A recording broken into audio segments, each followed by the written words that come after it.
Bonjour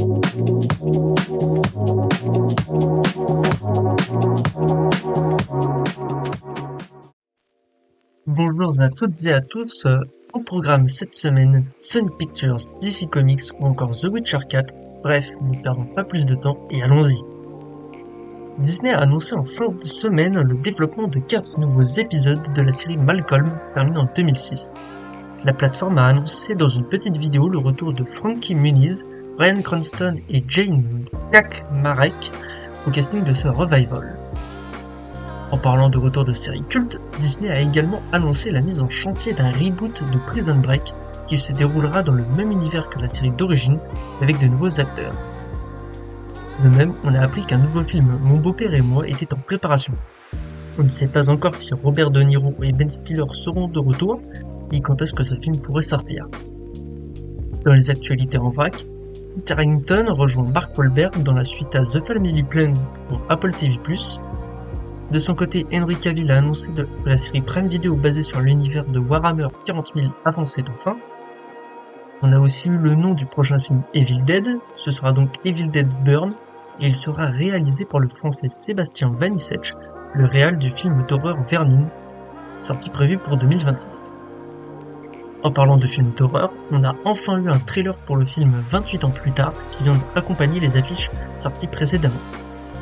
Enfin, Earthman, les créateurs de Chicken Run et Wallace et Gromit, ont annoncé une collaboration avec Pokémon pour 2027, même si l'on ne sait pas encore qu'est-ce que ce sera. Cette semaine, on a aussi eu quelques annonces casting. Rapidement, McKenna Grace, vue dans Ready Player One et le dernier SOS Fantôme, a rejoint Naomi Scott au casting de Scream 7.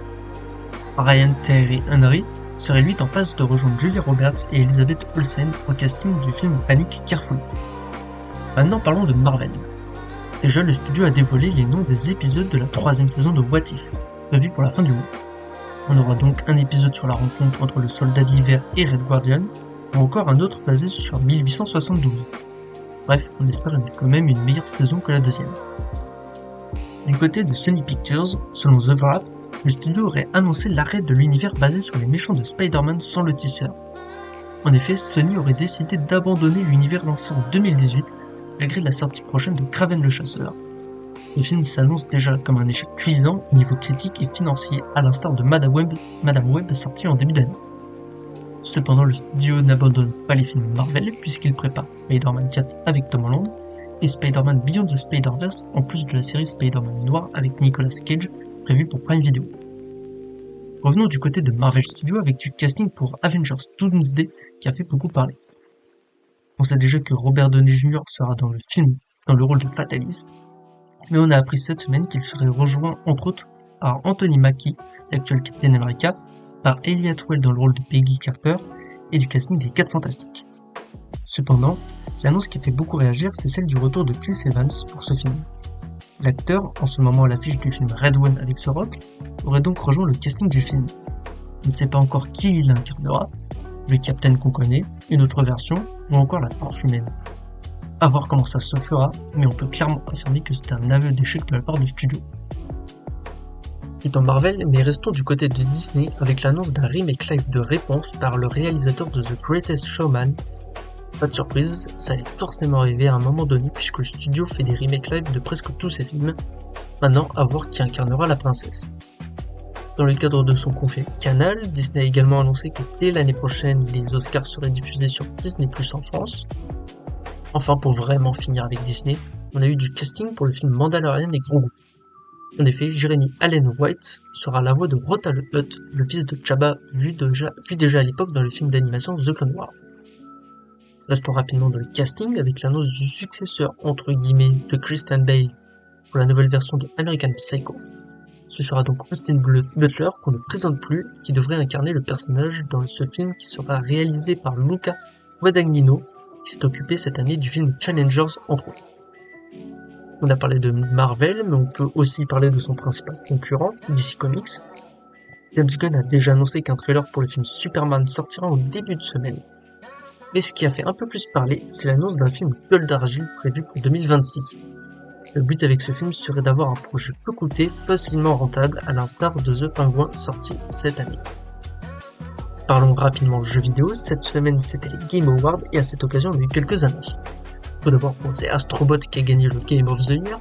Ça, ce n'est pas spécialement intéressant, même si c'est une marque de respect pour ce très bon jeu. Ce qui nous intéresse ici, c'est les annonces qui ont été faites lors de la soirée. Tout d'abord, on a eu un trailer pour The Witcher 4.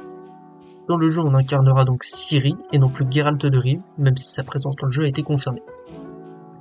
On a aussi eu le droit à un trailer pour le prochain opus de la saga Borderlands, prévu normalement pour l'année prochaine.